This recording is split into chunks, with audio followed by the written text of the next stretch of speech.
पूजा देवी पासी जी का जन्मदिन मना रहे हैं और वहां से हमें सीख लेनी चाहिए। आज अगर हम इनका जन्मदिन मना रहे हैं तो क्यों मना रहे हैं? क्या सिर्फ एक ही पासी पैदा हुई और नहीं हुई? हुई ना। लेकिन मेरे भाई इन्होंने देश के लिए, अपने लिए नहीं, अपने देश के लिए अंग्रेजों से लड़ाई लड़ी और जानती थी कि इस लड़ाई का परिणाम क्या होगा।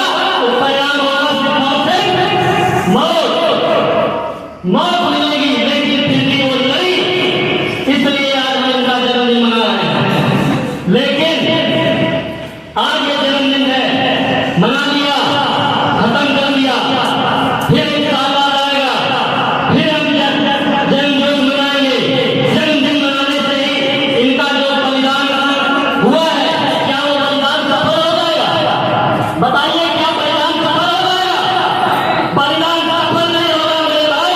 अगर इन्होंने देश के लिए आहुति दी है तो कभी नहीं चाहती थी कि देश का आबाद हो और देश की सत्ता बेईमान फौजियों के हाथों में जाए। और वही हुआ।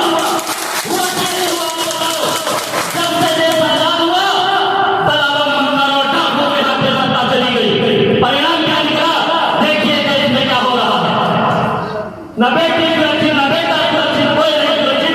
देश का भ्रष्टाचार, देश में इतना ज्यादा भ्रष्टाचार कि पूछो मत। अगर इनकी लड़ाई चाहते हैं कि जाया जाए मेरे भाई, तो फिर हमको सच और सच, झूठ को झूठ कहना पड़ेगा। कहना पड़ेगा मेरे बताओ मेरे भाई। क्या इस देश का बड़ा बेईमान दलाल मोटरसाइकिल के लोग करेंगे? बताओ, बेईमान साइकिल लोग करेंगे क्या? ईमानदार करेंगे। जहां पर यहाँ मैं देखता हूँ कि लोग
बहिष्कृत कर दो मेरे भाई, बहिष्कृत कर दो।